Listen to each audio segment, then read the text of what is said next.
દાસાનો દાસુ.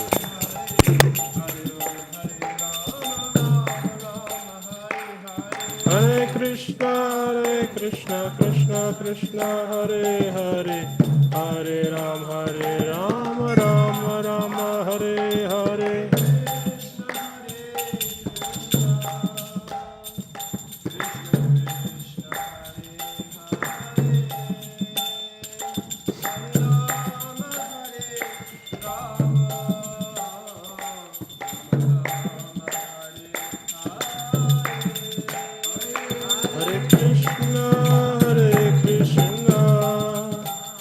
Krishna Krishna, Hare Hare, Hare Rama, Rama Rama, Hare Hare.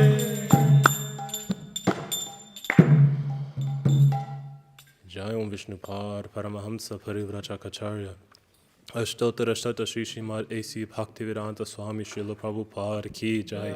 Jai Vishnupad Paramahamsa Parivrajacacharya Ashtotara Shata Shri Srimad Bhaktivedanta Saraswati Goswami Maharaj Prabhupada Ki Jai. Ananta Koti Vaishnava Virinda Ki Jai. Namacharya Srila Haridas Thakur Ki Jai. Prem se kaho Shri Krishna Chaitanya Prabhu Nityananda Shri Advaita Gadadhara Shiva Sari Kahora Bhakta Virinda Ki Jai. Srimad Bhagavatam Ki Jai. All glories to the assembled devotees, Hare Krishna. All glories to the assembled devotees, Hare Krishna. All glories to the assembled devotees, Hare Krishna. All glories to Sri Sri Guru and Gauranga. All glories to Srila Prabhupada. Om Namo Bhagavate Vasudevaya.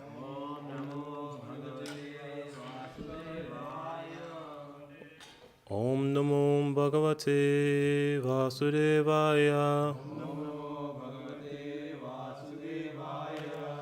Om Namo Bhagavate Vasudevaya.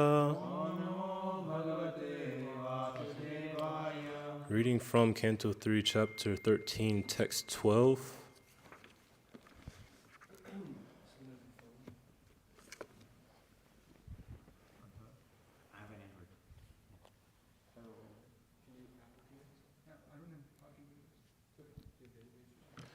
This is fine, yeah.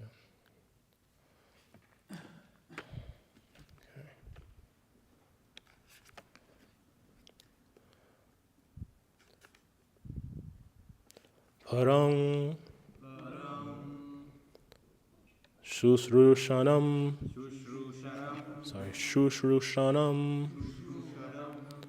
mahyam syāt prajā-rakṣayā nṛpa bhagavān te prajā-bhartuḥ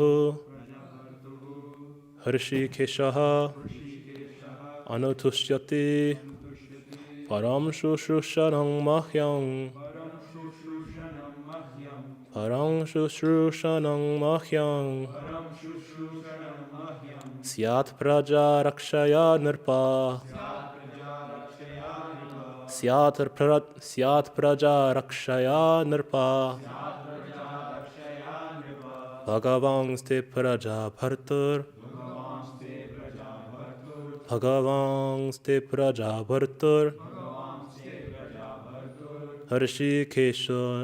hṛṣīkeśo nutuṣyati hṛṣīkeśo nutuṣyati paraṁ śuśrūṣaṇaṁ mahyam syāt prajā-rakṣayā nṛpa bhagavāṁs te prajā-bhartur hṛṣīkeśo nutuṣyati. Please repeat. Paraṁ śuśrūṣaṇaṁ mahyam. Syāt prajā-rakṣayā nṛpa. bhagavāṁs prajā-bhartur.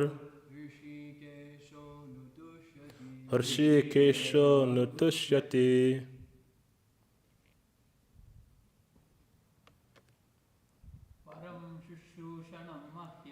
paraṁ śuśrūṣaṇaṁ mahyam. syāt prajā-rakṣayā nṛpa. bhagavāṁs prajā-bhartur. hṛṣīkeśo nutuṣyati. paraṁ śuśrūṣaṇaṁ mahyam. syāt prajā-rakṣayā nṛpa. bhagavāṁs prajā-bhartur. hṛṣīkeśo nutuṣyati. paraṁ śuśrūṣaṇaṁ mahyam. syāt-rakṣayā.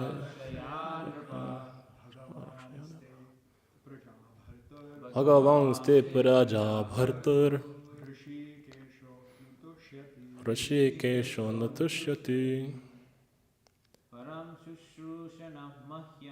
paraṁ śuśrūṣaṇaṁ mahyam.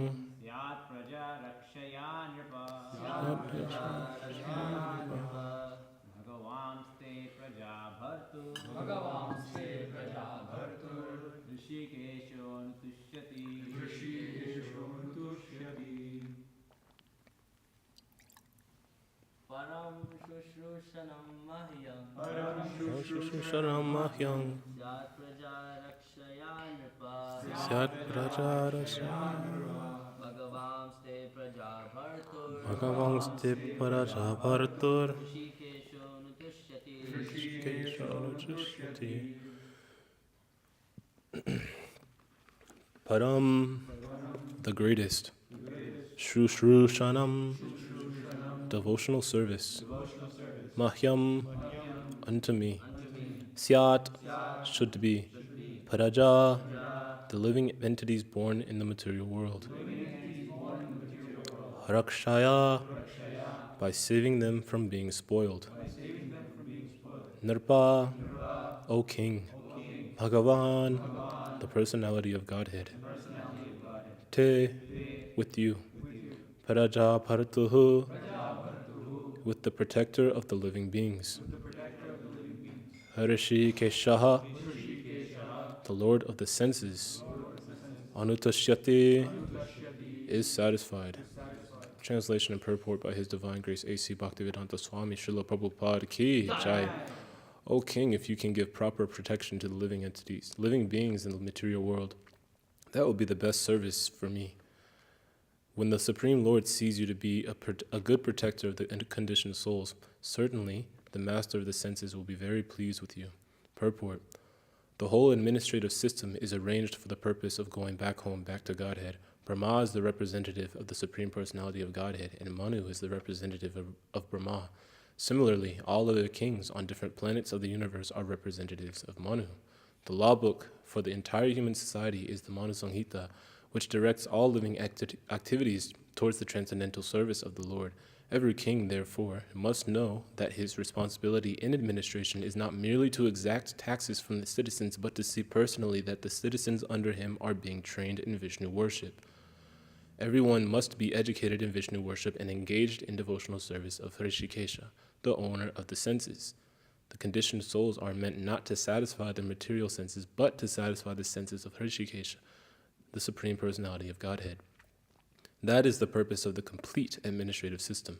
One who knows this secret, as disclosed here in the version of Brahma, is the perfect administrative head.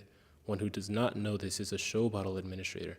By training the citizens in the devotional service of the Lord, the head of a state can be free in his responsibility, otherwise he will fail in the onerous duty entrusted to him and thus be punishable by the supreme authority. There is no alternative in the discharge of administrative duty. Om Jnana-timirandasya Jnananjana-shalakaya Chakshura-militam Yena Tasmai Shri Gurave Namaha Shri Chaitanya Manobhishtam Stapitam Yena Bhutale Svayam Rupakara Mahyam Dadati Swapadantikam Vandeham Shri Guru Shri Yataf Padakamalam Shri Gurum Vaishnavams Cha Shri Rupam Sagrajatam Zahagana-raganatam Vitam Tam Sajivam Sarvetam Savadhutam Padejana Sahitam Krishna Chaitanya Devam Shri Radha Krishna Padan Sahagana Lalita Shivashankan Vitam Cha He Krishna Karuna Sindhu Dhinabandhu Rigatpate Gopesha Gopika Kanta Radha Kanta Namostite Tapta Kanchana Gaurangi Radhe Verdna Vanishvari Varishabhanu Sutta Devi Pranamami Hari Priye Vancha Kalpatarubhyas Chakrapa Sindhubheva Chapatitanam Bhavne Pyo Vaishnave Pyo Namo Namaha Namo Om Vishnu Padaya Krishna Prishtaya Putale Shrimate Bhakti Vikasa Swaminiti Damane Namo Om Vishnu Padaya Krishna Prishtaya Putale Shrimate Bhakti Vedanta Swaminiti Namane Namaste Saraswati Devi Gauravani Pracharine Nirvishesha Shunyavadi Paschatya Shatarine Shri Krishna Chaitanya Prabhu Nityananda Shri Advaita Gadadhara Shivasari Gaura Bhakti Vrinda Hare Krishna Krishna Krishna Hare Hare Hare Rama Rama Rama Hare Hare param śuśrūṣaṇaṁ mahyam syāt prajā-rakṣayā nṛpa bhagavāṁs te prajā-bhartur hṛṣīkeśo nutuṣyati. O King, if you can give proper protection to the living beings in the material world, that will be the best service for me. When the Supreme Lord sees you to be a good protector of the conditioned soul, certainly the master of the senses will be very pleased with you. So we see here that Brahma is instructing Manu, Swayambhuv Manu, he's instructing him how to perform his duty as the first Manvantar that we see appearing. The description is always given, we've heard multiple times that spiritual life is likened to a razor's edge, because so easily one can slip, one can fall, one can make mistakes, make offenses, do so many different things which can throw them off completely on whatever trajectory they might have, and of course on the proper trajectory. So similarly, in that light, we've also been given the analogy. Prabhupada always has made the point, that likening the Supreme Lord to fire and the jiva to a spark of that fire. Similar in quality, but obviously the spark can easily be overtaken by material elements. So we see that the jiva, the conditioned soul who hasn't taken shelter of Krishna, who hasn't taken proper protection, is very easily prone to falling victim to the material energy. So we see that protection is required all throughout our progression on the path of spirituality, and protection is required even in the material sense. We see that this protection is required to facilitate any sort of progress you want to make, and even in the material world. Otherwise, people wouldn't buy insurance, they wouldn't buy courses or take expert guidance on how to, maybe proceed in whatever endeavor that they're trying to make. The idea of having protection and best trying to facilitate one's progress towards something. This is something it's very prominent, whether one is trying to, again, progress, like I said, materially or spiritually. Because even if one isn't on a spiritual path, the understanding is that still the material world, again, we've heard it, that it's a place of calamity. It's full of things that are ultimately out of our control and things that we can't always fully account for. So this is particularly seen even with demons, as it's presented in Bhagavatāṁ. We see so many different stories of demons performing worship to the demigods so they can gain protection in pursuit of course, sense enjoyment ultimately. But the idea of still, again, getting some protection is there, So there's a difference, of course, in conception between devotees and demons. We see that demons, they seek protection from their enemies, particularly. Of course, because one might impede upon their sense gratification in pursuit of them also trying to gratify their senses. The key thing here, of course, is that the demons, for their identifying with the body and placing too much, being essentially under the control of material nature, they improperly view enemies as anybody who can impede their sense gratification, when really it's actually the lust, envy, and greed that of which brings about those desires to gratify those senses anyway. So again, this is one of those chief misconceptions. Of course, they always, we see that demons seek protection, of course, not just from the enemies, like, for their own bodies, but also of their wealth and of their position. And they do this, of course, through, we'll see even in if anybody's worked a job and had any sort of, you have that fortune of not having to deal with workplace politics. But politics is everywhere, ultimately. And in order to navigate this and protect one's position in the material world, diplomacy is required. And of course, diplomacy in and of itself isn't bad. We see that kshatriyas, they have to properly maintain their position, be in good standing, in order to rule. Because of course, if they're not in good favor, and people don't have faith that they can put in their authority, then it won't be such a success. It won't be so easy to run, of course, an administrative system. But again, the larger point I'm trying to drive home here is that demons engage in such things and seek protection for their position and for their wealth. Again, still just to facilitate their own sense gratification. Back to the point about just like insurance. I mean, they have so many different types of insurance. It gives you a headache if you look for it. I mean, you have auto, you have home, life, travel, renters, tornado, flood insurance. You have, for like very specific case scenarios that you might find yourself in. It's if you look at athletes especially, they get insurance for their bodies, especially because it's their means of income. Like Messi, I just learned he apparently has spent, his policy for his legs is like $750 million, which is pretty insane.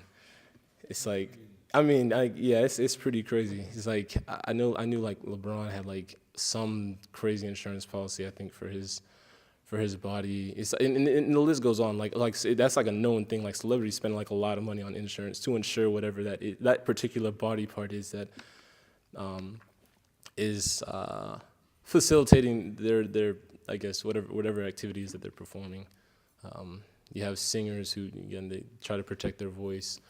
I unfortunately found an article. There's even this one guy who's really famous for like these food competitions, I guess, so like people like try to eat as much as they can. This one guy's like insured his stomach, which he struggled to find a policy for because people thought it was like incredibly dangerous to begin with. But that's a whole other thing. The whole point is that the idea of trying to protect oneself in the material world and find protection so that we can continue to enjoy is very much prominent. Now, the difference, however, with the devotees is that devotees also seek protection from enemies, but they view enemies as the senses, because this is ultimately where we see, again, same thing, lust, envy, greed, is outlined multiple times throughout Shastra. Every time before we take prasad,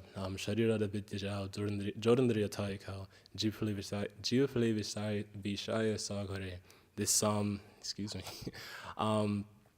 the senses are, well, I have the exact translation here. The body, the material body is a network of ignorance, and the senses are one's deadly enemies because they can throw the jiva into the ocean of material existence, especially when they're uncontrolled.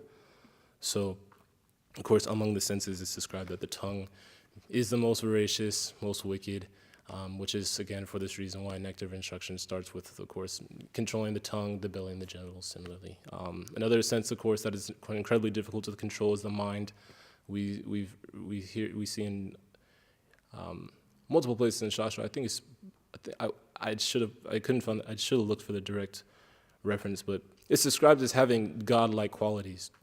Of course, you think of something, and immediately you can find yourself being immediately taken to a particular moment in time that you might have had a memory of. So the mind is incredibly strong, and when it's uncontrolled, then we find ourselves just being completely and totally swayed this way and that way. And that's ultimately the position of the demons. They don't have control over their mind, and so therefore they have all these improper conceptions, especially when it comes to seeking protection, which is why they take shelter of demigods. Of course, there's still some level of piety that's there, but actually taking shelter of the supreme protection, that idea is lost, ultimately. In this connection, you could pull up Bhagavad Gita chapter 6, text 7, jitatmanaf prashantasya paramatma samahitaha shitoshna sukha dukeshu tatamana pamanayoho. So translation, for one who has conquered the mind, the super soul is already reached, for he has attained tranquility. To such a man, happiness and distress, heat and cold, honor and dishonor are all the same. Just to pull a little bit from the purport, it describes that when the mind is misled by the external illusory energy, one becomes entangled in material activities. Therefore, as soon as one's mind is controlled through one of the yoga systems, one should be considered to have already reached the destination.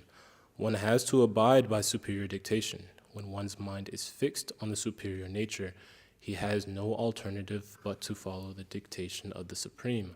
The mind must admit some superior dictation and follow it. So we see another name, especially for one who has conquered the senses, is Jitendriya. Jitendriya, one who has conquered the senses. Now, of course, the pure devotee, this is his position. But of course, just conquering the sense, controlling the mind, specifically, and controlling the senses isn't the end-all, be-all. But one, of course, should do this for the sake of being able to engage in uninterrupted, unmotivated devotional service. So the second thing that another thing that devotees essentially desire protection from is material desires themselves. Of course, we see nadanam nasundarim kavitam vajagadisha kamaye. Rather than desiring, of course, wealth, fame, beautiful wife, and all these different things that can detract us from devotional service, the devotee who is properly situated shuns all these things, because the guiding principle essentially between devotees' activity, or the guiding principle for all devotees' activity is engaging in that which is favorable for devotional service. So dovetailing that the propensity of the mind's nature to accept and reject by accepting and rejecting solely on the basis of what's conducive for serving Krishna. This is the proper way. I wanted to read there's an excerpt from Nectar Devotion. I believe this is chapter 39. You don't have to pull it up. It's okay. It reads, in the process of surrender unto the Supreme Personality of Godhead, there are 6 items: to accept everything which is favorable for devotional service, to reject everything which is unfavorable for devotional service, to believe that Krishna will always give protection, to identify oneself with Krishna's devotees, to always feel inability without the help of Krishna, and to always think oneself inferior to Krishna, even though one may have full capacity to perform something on his own. So this, of course, is the description here that we're reading is of Bhaktivinoda Thakur, his Sharanagati, the 6-fold path of surrender. It's the exact same thing he outlines just in the introduction. Dainya atmanivedan gotrite varan avashya-rakṣayā Krishna vishwas phalan. And I have it here. I wish I hadn't remembered. Bhakti anukul matra karyar svikar. Bhakti pratikul bhava varjanangikar. So the ways of Sharanagati are humility, dedication of self, acceptance of the Lord as one's only maintainer, faith that Krishna will surely protect, execution of those acts favorable to pure devotion, and again also renunciation of conduct averse to pure devotion. So again, And we act on that basis, we can find ourselves, of course, we surrender, but to, how to say, ultimately, to achieve protection means to take shelter, and in order to properly take shelter of the Supreme Personality of Godhead, that requires surrender. So, I wanted to speak a little bit more just on this piece, especially of acceptance, and execution of acts only favorable to pure devotion. There's also acceptance in regards to to our own conditioning, when we're not accepting our conditioning in the sense that, like, okay, I have this bad habit, and so therefore I just have this bad habit, and I'm not going to sit here and try to work on it because I'm conditioned. Oh well, what to do?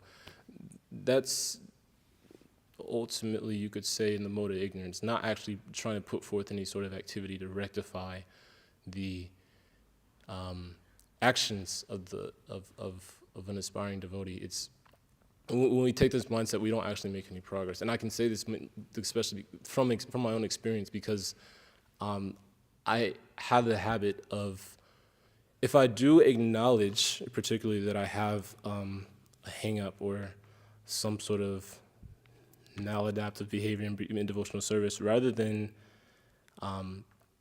actually trying to fix it and accept it,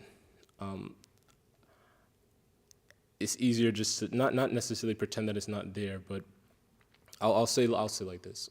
I know that personally my main problem is that because I don't take shelter of Krishna and of devotees and of instruction, when I find myself in difficulty as a result of my own mistake, which is born of my own conditioning, the proper conception would be, okay, I've made this mistake, this is my conditioning, I'm not perfect, I'm going to make mistakes, and understanding that, of course, only Krishna is perfect, but the improper conception is that, okay, I made this mistake, why do I keep on making this mistake? Because we're trying to hold ourselves to a standard, to a platform that we're not situated on yet.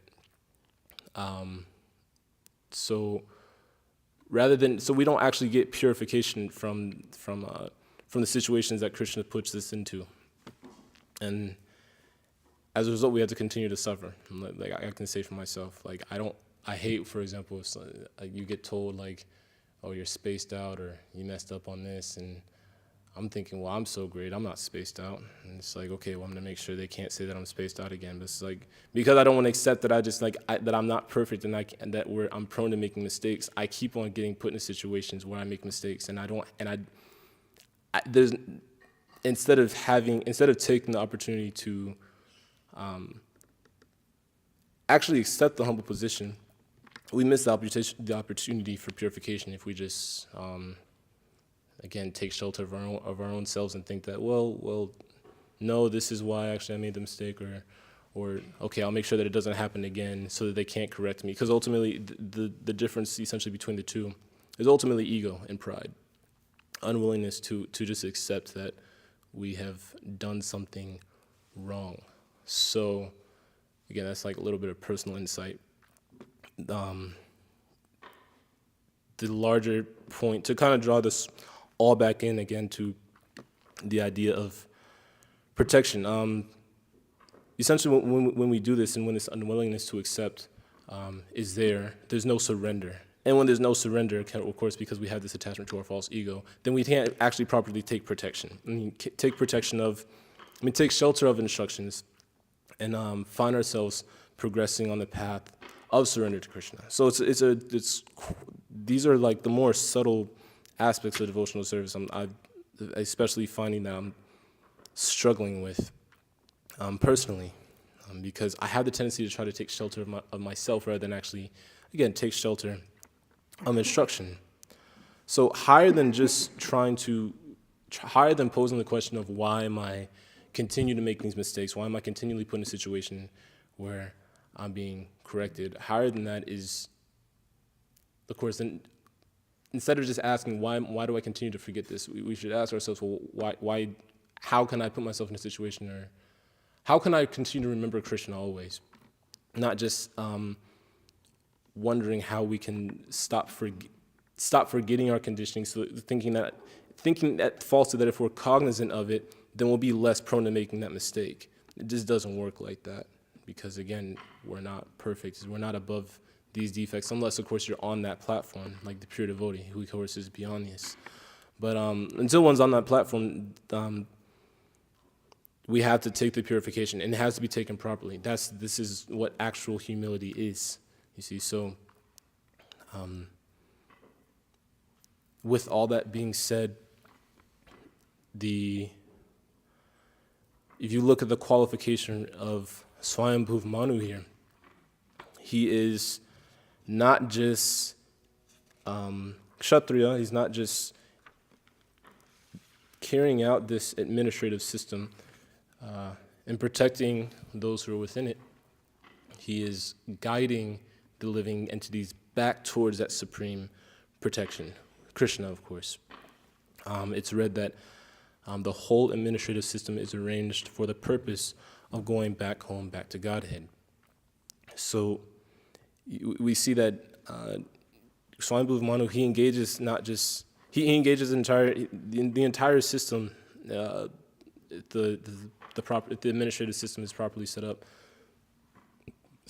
One is all citizens essentially within that system are engaged in Vishnu worship. We said the first thing that Swayambhuv Manu does after he gets back from delivering his daughter Devahuti to Kardama Muni is engage in worship. It's stated here. I'll just read the reference. You don't need to pull it up.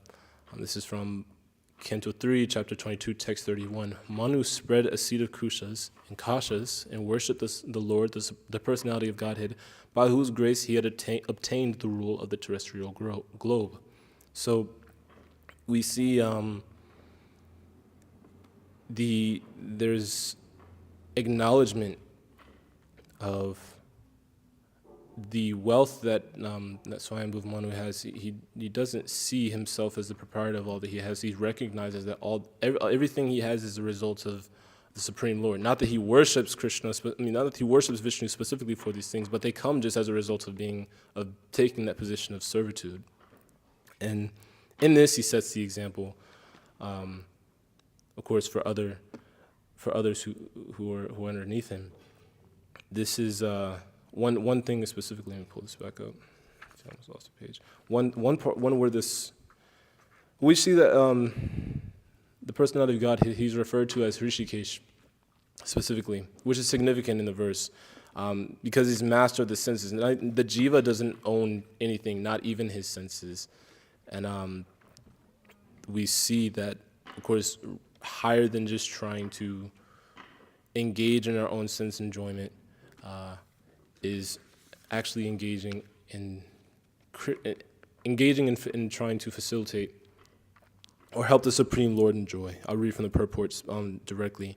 The conditioned souls are meant not to satisfy the material senses, but to satisfy the senses of hṛṣīkeśo, the Supreme Personality of Godhead. That is the purpose of the complete administrative system. One who knows this secret, as disclosed here in the version of Brahma, is the perfect administrative head. One who does not know this is a show bottle administrator. By training the citizens in the devotional service of the Lord, the head of state can be free in his responsibility. Otherwise, he will fail in the onerous duty entrusted to him and thus be punishable by the supreme authority. So as it's described, we see that Swayambhuv Manu, he's being tasked ultimately with, it's described that he's the representative of Lord Brahma. He's being tasked with carrying on this great task of guiding the conditioned souls.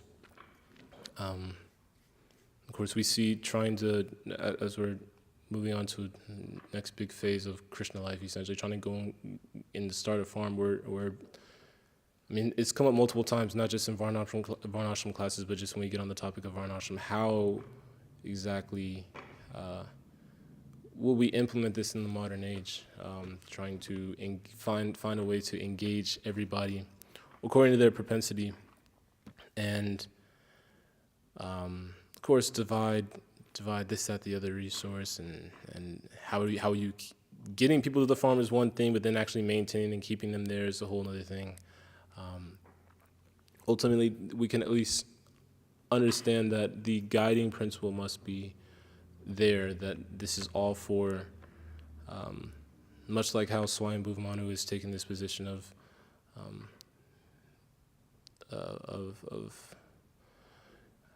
again, representing, but of serving a spiritual master. Through doing so, we're also trying to carry out the remainder of Prabhupada's mission. And this is quite important. One other thing I wanted to just touch on is specifically in relation to, again, the senses. If you look at especially the pure devotee, the glory of the pure devotee doesn't come from, again, conquering over the mind, conquering over the senses, but everything that of which he does, this point was made by Chandan Acharya Prabhu, it's always in relationship to the Supreme Lord and the service that of which they render unto him. And it's quite amazing. It's like, even Arjuna, when he speaks about controlling the mind in the Bhagavad Gita, saying that it's hard to, I think it's as difficult to control as the wind, ultimately. More difficult to control than the wind, so more than even. The pure devotee can easily do this when they've actually taken that position at the lotus feet of the Lord. Again, which is something I have zero realization of, but we can see that just these very things that of which are insurmountable without having actually done so, they're easily achieved just like this. And it's only as a byproduct of actually aiming at the Supreme Lord directly. So, again, even if we've heard the example, or not the example, but just so like Mayavads who are very strictly practicing, even in this day and age, they're completely sense controlled. They're not swayed. Maybe they've controlled the tongue and whatnot, but it's still all zero because they're not servants of Krishna. Ultimately, and that's the whole thing, is that even to achieve this thing, like I think it's described. I was reading a little. I'm towards the end of the third canto now, but it was Lord Kapila Dev was describing on the execution of devotional service that one of the manners in which one can control the mind is just through pranayama. So again, like it can be done. But again, it's like it's ultimately still zero, even if it's an achievement, because what purification is there actually for the living entity as a result of doing this. Now, let me see. With that being said,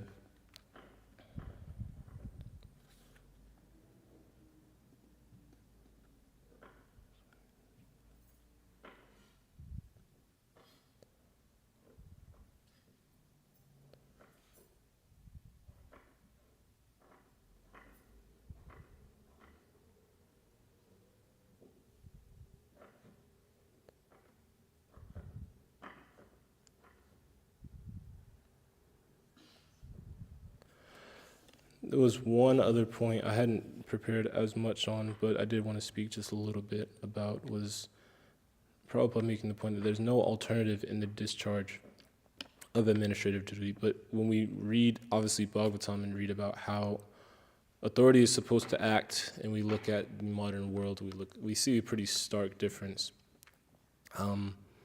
Much of society is being guided towards, again, just having this demoniac conception. I remember me and Ollie were driving when we went just recently to Hampton. We were on our way back from, not looking specifically at the property, but just around the area. We were pointing out all these billboards, and they're just pretty much only encouraging these base tendencies to, of course, eat, sleep, mate, enjoy. It's like you see a billboard for like Outback Steakhouse. See another billboard for law firms, especially, get protection from this and get protection from this. Of course, there's tons of ads that have women on them encouraging this mating, and there's even a little more indirect with, or it's also present in indirect senses when you look at like some billboards. It's like a nice happy family, and it's talking about getting a home insurance and just like protecting that situation to engage in sex life. So all around us we see it. It's amazing the vision that Shastra gives you. When you don't go out, at least from like the temple for a while, and then like you read Prabhupada's books and you go and you look, or even if you're going out daily, of course, and you're going out in Sankirtan, you're seeing this, especially firsthand. The situation that which people are in society, at least for me, it always makes me appreciate the situation that we have here, being around devotees. Again, I think I made this point before, but and I don't want to make it in hopes of just repeating myself. But I mean, really, like the scary thing, seriously, is that if we don't engage in devotional service, we just find ourselves going right back to whatever our Maya was before, and it's like that scares me a lot because I don't have attachment to Krishna. I'm just scared of my anarthas, so it's a pretty big thing. That is pretty much all the points I have. I'm ending about 4 minutes early, but I'm going to open up for questions, comments, and chastisements if there are any.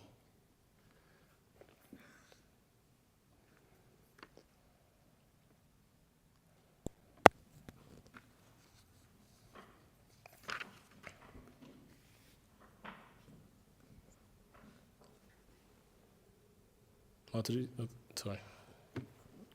Prabhu, one thing is,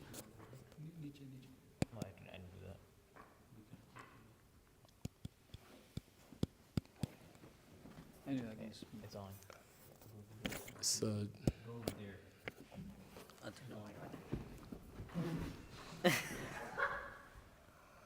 a lot going on right now.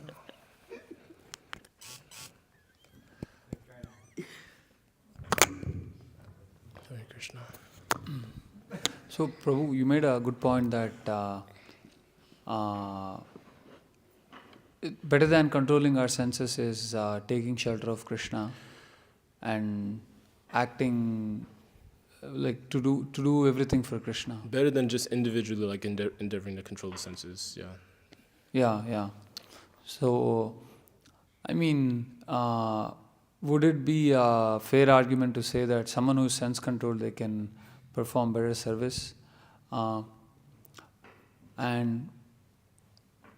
is any endeavor required to control senses, or should we just like engage in devotional service and pretty much rely on this fact in totality? So the capability might be there. Like they might be capable to perform certain service. Like they might be able to render service, but is the inclination there? I mean, just having. So your question is, I'm making sure I'm understanding that someone who's sense controlled might be able to render better service than somebody else. Is that correct? Yeah. Ultimately, I mean, if the desire isn't there to render the service, though, then what good is that? I mean, because nothing's actually being performed. So somebody can be perfectly like capable to engage in service, but if they don't have that inclination to, then they're just gonna go and more or less degrade themselves. Because that's pretty much like the only options out of which we have. Like either we serve Krishna or we serve Maya. And if we don't serve Krishna, then we just go and find some type of material engagement in the world. And as we see so many times it's described, it's like that propensity to enjoy will ultimately degrade us because we get carried away by it so easily. So, yeah, you could say in a sense that maybe they could, but will they is the question, actually perform that service. Mm-hmm. So. Yeah.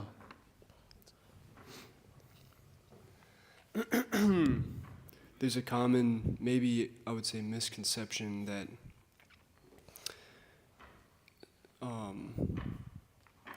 especially brahmacharis. I mean, it's great, but it can be misconceived.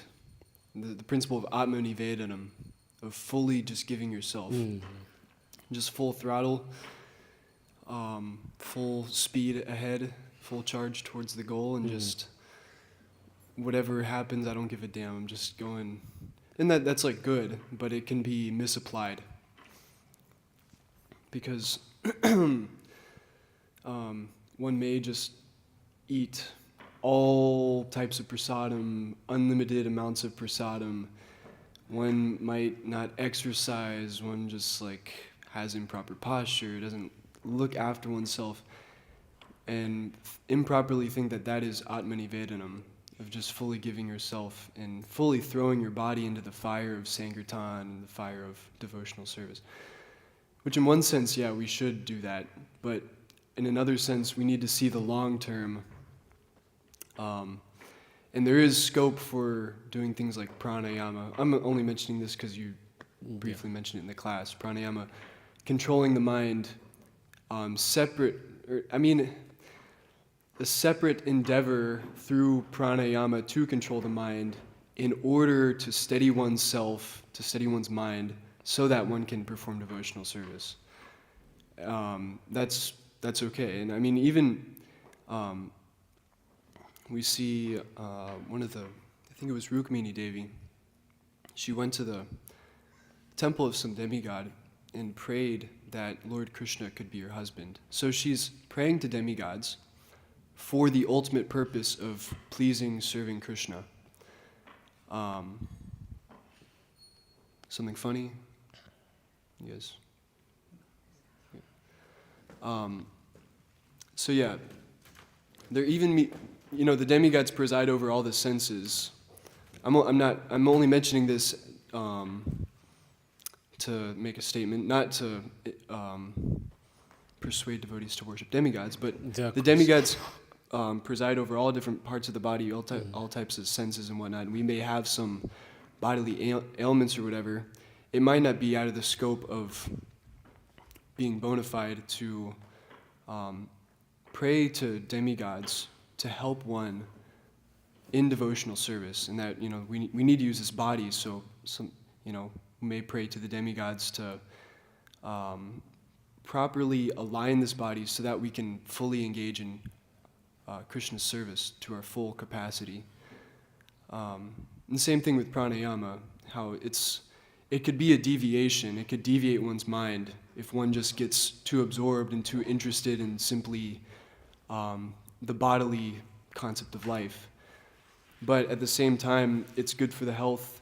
It really actually can steady your mind so that you could meditate on Krishna better. So it could be utilized in Krishna's service, but outside of devotional service, it's just maya. And I don't know, Charan's question about Well, can I, I wanted to Yeah, respond. So it's two things. One, so with the first thing you were saying about, for example, Atmani Nivedanam, complete dedication of the self. Ultimately, with that, we're ultimately just dealing with the difference between like passion and goodness. If you're, again, it's a glorious thing, of course, to completely and totally engage in, for example, Sankirtan, would not just have the mundane conception of just, oh, this is food, but oh, this is the Lord's mercy. This is non-different from Krishna. So having the proper conception is there, of course. But if one is doing this, like you said, full blown, they're not doing it in a regulated manner that is sustainable. Then it's deemed in the mode of passion, because ultimately they will burn out. It's not that we have to give so much emphasis to the body and to our limits, but they still have to be recognized, because if they're not, then we proceed in a manner that of which won't actually allow us to continue to engage in devotional service. That was the first thing. The second thing, in relation to pranayama and maybe making some requests, for example, to like demigods and whatnot.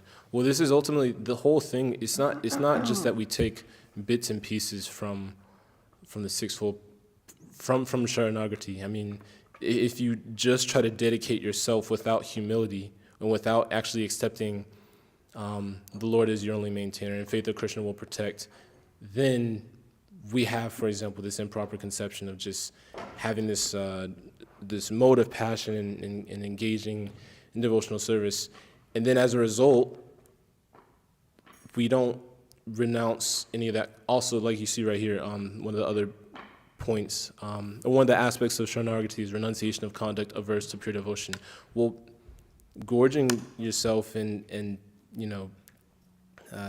in the name of just honoring the Lord's prasadam, but it kind of seems like it's like it could be a pretty thin line between just trying to satisfy the senses, and devotees are supposed to be averse to sense gratification.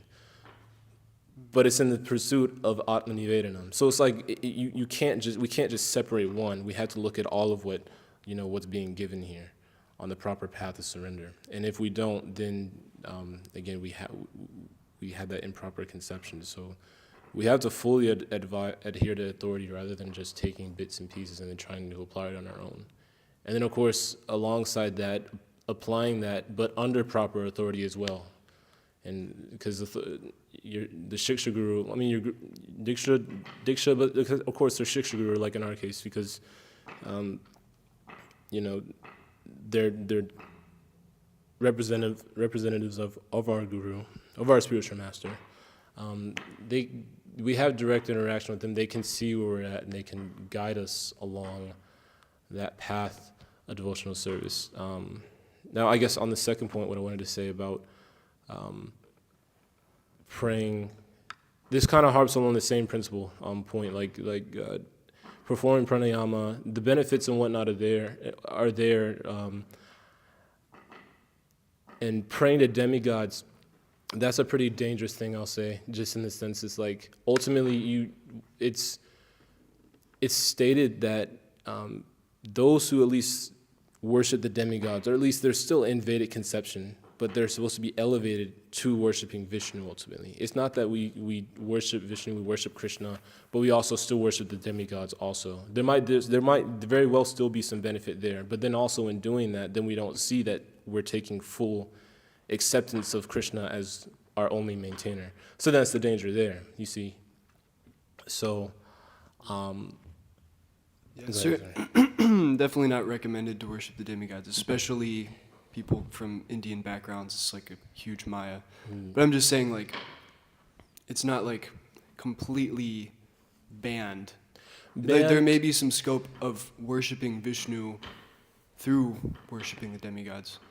I'm just saying it's like a possibility. I'm not saying it's definitely not recommended. I would say in pursuit of pure devotion, it's not a possibility.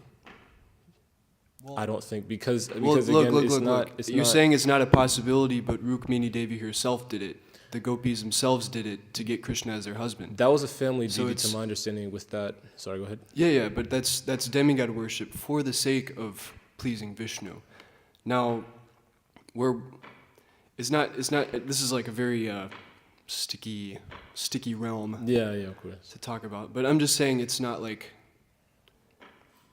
that we're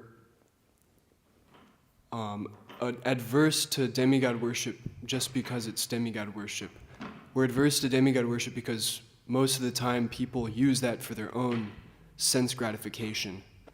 That's why we're adverse to demigod worship. That's why it's not recommended.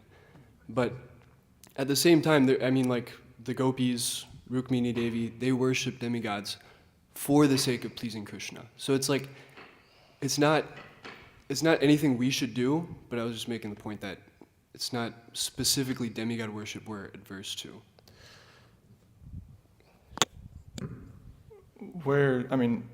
As far as I understand, Prabhupada always says we don't do demigod worship, we don't under any circumstances. And so I don't understand kind of where you're coming from in that it's possible. We might not. It's maybe not recommended for us at all. Oh, we might not, or we definitely do not. There's a difference, right? It's like there's examples, okay, there's also Christian dance with the gopis. It doesn't mean that we imitate that. It's not that we imitate the behavior of these pure devotees. And also this pranayama thing, where in Prabhupada's books does it say that we should do that, control the mind with pranayama and these things. Hatha yoga. There's a pastime where Prabhupada... There's a pastime where... can't remember exactly where it was. It was maybe California. But Prabhupada was on I think it was a morning walk. This is in the Leela-amrita. I don't remember exactly what happened, but the gist is that they were walking past someone doing hatha yoga, and one of Prabhupada's disciples said, like, something like, "This is absolutely nonsense." And Prabhupada said he briefly said, like, it's not specifically like banned for us. And then some like moment paused, and then Prabhupada said, but we shouldn't focus on it. So it's nothing we should get distracted with. And yeah, I may be stood corrected. That there's absolutely no scope of us worshiping demigods. But I was just making the point that it's within the realm of devotional service. Maybe not for us, but it's Varnashram. I mean, you see, we even did some Vastu stuff with this building. That's not. You could say in one sense that that's not pure devotional service. But we're doing this. We're working with the Vedic system for the sake of ultimately, we were trying to create this facility as a nice temple for Vishnu, through the medium of working with even a Mayavadi, who's a demigod worshiper. So that's all I'm saying is it's not like, now it's a very sticky thing to do. I mean, this was under the advice of our Guru Maharaj to do this, and he's a pure devotee, so he can act on that platform, but for somebody, especially with the anartha of being a Hindu, it's definitely not recommended for somebody like that. But yeah. Yeah, we were in India, I think Abhi was, yeah. We went to this Subramanyam temple, and that's a Kartikeya temple. And Mukunda, Vishnu Prabhu was saying that Mukunda Dada Prabhu was actually going there every day for like a month, right? But right, and he would chant, he would chant his rounds in front of the Kartikeya deity. But Vishnu, the point is made that like he's not going there to ask benedictions from Kartikeya. He's going there seeing him as a devotee of the Lord and showing respect for that. So it's different. You're not. So, and Guru Maharaj makes a point in one lecture as well that if a devotee is traveling and he might be in some city and there's a famous like Shiva temple or something that everybody goes to, he was saying that, you know, a devotee's not looking to go, but if he just happens to be, and he goes and shows respect for Lord Shiva for being the greatest Vaishnava. Yeah, again, then that's the demigods are still servants. So I'm not discounting that. Right. So the point is that the word worship, we don't worship the demigods, but we show respect towards them, and see them in the light of being devotees of Krishna. And by doing that, Guru is making the point that we can. It's like by seeing them in that proper light, then we can have a better relationship with understanding the material elements and material creation in relationship to Krishna. So I think when it comes to the word worship, that's where it becomes sticky, because we don't worship the demigods, but we do show respect towards them. Because if we don't respect them, then it could be a sticky situation when we're showing disrespect towards Krishna's devotees. Yeah. I think, anyways, hold on. I was gonna say maybe senior. Hare Krishna, Prabhu? Yeah, Hare Krishna. Okay, I'll put you on the speaker. Okay, so can you hear me? Yes, Prabhu. Okay. So this is the point, okay? Vasudevi Bhagavati Bhakti Yoga Prayojitaha Janadiyati Ashu Vairagyam Jnanam Chayada Haitakam. That by performing devotional service, you get causeless knowledge and detachment. So at all points of time, if we perform pure devotional service under the direction of the Acharya, then you'll get causeless knowledge and detachment. There's no need to do anything separately outside of that. And as far as the memory of Srila Prabhupada, which was being quoted, it was the one that actually happened was Nanda Kumar Prabhu, who was the servant of Srila Prabhupada, and he was performing yoga, and he asked Srila Prabhupada, "Is it okay if I do it?" Prabhupada said, "Yes, you can do it." And the next day on a morning walk, the devotee saw some man doing yoga, and they asked Srila Prabhupada. Prabhupada said, "This is very good for the body." So he said, "Prabhupada, can we also do it?" And Prabhupada said, better not to do it. So the point is that whatever devotional service we are performing, it has to be performed under the direction of the acharyas. Okay? So that's the point that we have to understand. This whole, and as far as worshipping demigods and all this stuff, we see in our farm projects that Guru Maharaj hasn't implemented us worshipping demigods. But, he said that in the future, if we are bringing all these people in, so many people from so many backgrounds, that may be a discussion that we may have to go across at some point of time. But in execution of pure devotional service, we never let this stuff happen. We never let worship of demigod and this and that and all this. So we should please understand the point that you don't need to speculate about this. You don't need to perform all these other activities. We can just follow the directions of the Acharya. And Atma Nivedanam doesn't mean eating a lot of sweets and directing your body. Atma Nivedanam means to give your entire life to the service of the spiritual master under his direction. So this is a point that please we should understand. There's a lot of stuff going. I don't know. There are many points. Unfortunately, I couldn't catch all of them. But we understand this principle properly. You stay on the line. Is that? Huh? Could you please stay on the line? Okay. Yeah. I just wanted to ask for validity for my point that we even saw here at Krishna Life. Guru Maharaj recommended we work with a Vastu man. And this is not, he's not a pure devotee, but this was under the direction of a pure devotee for the sake of devotional service. So that was mainly my point, is that there's scope for these kind of things. So you see, your example of the Vastu thing is like, okay, so here's a person, he knows this Vastu science, and we're designing the temple according to proper Vastu in order for everything to function smoothly, right? But Correct. It's not like the Vastu guy came and we started worshipping demigods.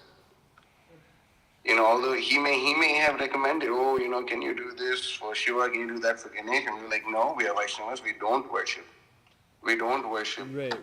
But at the same time, Vastu and everything is... No, wait. So, the point is that, we can get an HVAC engineer to help with the HVAC in the building. And, he may have whatever philosophy he may have, and he may have whatever habits he may have, if we don't follow him, or we don't follow his habits. So, we have to understand things in that perspective that, yes, we may utilize things from people who are not Vaishnavas, but at no point of time would we think that, now we should start worshipping demigods, or we think that, matter of fact, this HVAC guy has all these wonderful ideas about our diet, and we should change our diet according to what the HVAC guy says. So whatever directions are there, whatever devotional service should be performed according to Guru, Sadhu, and Shastra. Yeah, I agree with all this, Prabhu. That's not the point I was making. The Vastu in itself is you're working with material energy, which is ultimately Krishna's energy, but you're working, the demigods control over the directions, all this stuff, like the intricacies of Vastu. The demigods are, they work with the directions and they work with all these subtle energies. And so when you're doing Vastu for the sake of pleasing Krishna, you're in a sense, working with the demigods, right? Prabhu, the way we understand it is that we are, for all the demigods, right? Even the demigods of whatever different departments, they all get their potency from a particular incarnation of Vishnu. Even the planets, for example, Mars, right? Some astrologers may say, you have a problem with Mars and you need to do this puja for Mars and this and that. But ultimately, Vaishnavas understand that Narasimha, he is the Lord of Mars. So you worship Narasimha and then everything is taken care of. So we are directly worshipping the Supreme Personality of Godhead under his pure representative. So wait, I just want a little clarification. So, The Lord of the Wind, yeah. all of them, they get their particular Shakti from a particular incarnation of the Supreme Lord. So when we're working with Vastu, this direction, that direction, we're not dealing with the demigods, but we're dealing with particular incarnations of Vishnu. Yes. Who are in charge of that. The Vastuka may be thinking, oh yeah, Varuna, Krishna, they're all the same. But no, we understand that, this demigod, he's under Vishnu. And actually, after speaking with us, and we sent him an article, and then he read the article, and then he understood, and he did more research in it. And then after that, then next time he released an article speaking about how all the 9 planets, the Navagrahas, as the Hindus are very fond of, the Navagrahas, they each have their each presiding deity. And which presiding deity is the Lord of Vishnu, which Graha. All that, he actually wrote an article about it. So when a materialist deals with Vastu, they'd be dealing with demigods, but when the devotee deals with Vastu, they're dealing with that particular incarnation of Vishnu. Yeah, and that's at any point of time, at any point of time, the devotees who are aspiring to perform pure devotional service only act according to what the acharyas give you direction of for pure devotional service. But with the case of say Rukmini Devi, then what's going on there? And now you can even say in case of Rukmini, why don't you say in case of the Katyayani Vrata that the gopis performed, what's going on there? Yeah, same thing. Right? Yeah, same. So same thing. But we can say it's a different age, and it's all part of Krishna's Leela.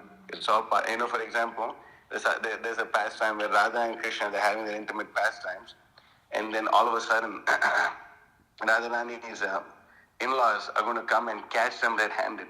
So Krishna is sensing that this is going to happen, transforms himself into Kali, like a deity of Kali, and Radharani is just worshipping the deity. So the in-laws come and say, I'm so sorry, I thought you were doing something else, but you're worshipping Kali. Okay, very, very good. So then what the Sahajis do is they take this and say, you see, ultimately Krishna is Kali. And then we can also, so worshipping Kali is worshipping Krishna. So it goes a long way. It very easily goes in the wrong direction, very clearly. So yes, the gopis performed Katyayani Vrata. Yes, the Rukmini was worshipping the goddess Durga before she got married. But that was their family tradition, and ultimately it was in line with the Guru Parampara that they were following. But especially in Kali Yuga, that is so easy to deviate. Lord Chaitanya has given us a very simple process.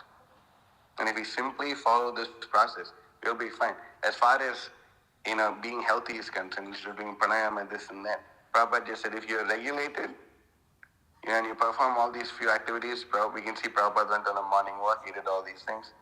Some devotees may do a little yoga, a little stretching and stuff like that, but it's simply for the maintenance of the body. I haven't seen any devotee saying, let's do pranayama to control our mind so we can chant japa better. Actually, I have seen them, and they have gone down a really bad path, actually. Yeah, no, I specifically control our mind. Right? So this kind of stuff, it's a slippery slope. Yeah, it's definitely a slippery slope. And the memory you were speaking about from Prabhupada Leelamrita also, I think you got a lot of details messed up. I can send you the exact memory, Nanda Kumar Prabhu's memories. Rishi and I were just seeing them recently. But you may be talking in a completely different instance, but I'm talking about this instance of Nanda Kumar Prabhu. So these are the points that when we perform devotional service, Bhakti Yoga Prajā-rakṣayā Vairāgyam Jnanam Chayadahaitakam. You get causeless knowledge and causeless devotional service, and causeless detachment. There may be scope though for controlling the mind through breathing. Say for instance, you get really angry. It's just simple things like this. Nothing like you want to astral project or something. Upset at someone, and some hippie told him, "Why are you so upset, Prabhupada? Just chant Hare Krishna." And Prabhupada, being so humble, started chanting Hare Krishna. Well, sometimes, anyways, this is going on. He didn't do that, right? So we understand, yes, anger is polluting to the body and all these things, and we should do whatever it takes to control our anger. And yes, you may deep breathe or do whatever you need to do to control the anger. But we have to. That's the point. That's the point. I mean, I'm not like promoting everybody to astral project. Controlling any endeavor separate from trying to please Krishna is completely sameva hi kevalam. It's useless. What to speak of pranayama? Bhagavān says even so-called dharma is useless. I mean, you can. Okay, can you take deep breaths to control your anger? Is that bona fide? I mean, Prabhu, again, and understand the point. Everything needs to happen in your endeavor to serve Krishna. Yeah, and that's my point. So that's the point. Okay, yeah. So you want to control your anger in order to serve Krishna. And then, but then at the same point of time now, if you take a few deep breaths to control your anger, you didn't make Vaishnava path, great. But then now, from tomorrow, if you start doing pranayama to control your anger, so you never come in that situation to not offend Vaishnavas, that's wrong. You can get deviated, obviously, yeah. So this is the point. We should be very careful about these things. Yes. Thank you, Prabhu. Prabhu, regarding John Prabhu was asking that question about controlling the senses as a separate endeavor, or just doing devotional service. I was reading about Gita. I don't have the exact reference, but in the purport, Prabhupada says that devotional service is the only way to control your senses. Devotional service is the only way to control your senses, and that, essentially, all these other so-called sense controllers are it's all superficial. Yeah, that's and true. we see these great, so many great munis and great rishis, they fall down, But if we see, Ambarish Maharaj, we see in that verse, Savaimana Krishna Parada Vindayoho, that he engaged his eyes in seeing the deities, and in his body and touching the devotees, and his hands and mopping the floor, and like this he engaged all of his senses in hṛṣīkeśo, because if you can't please the Lord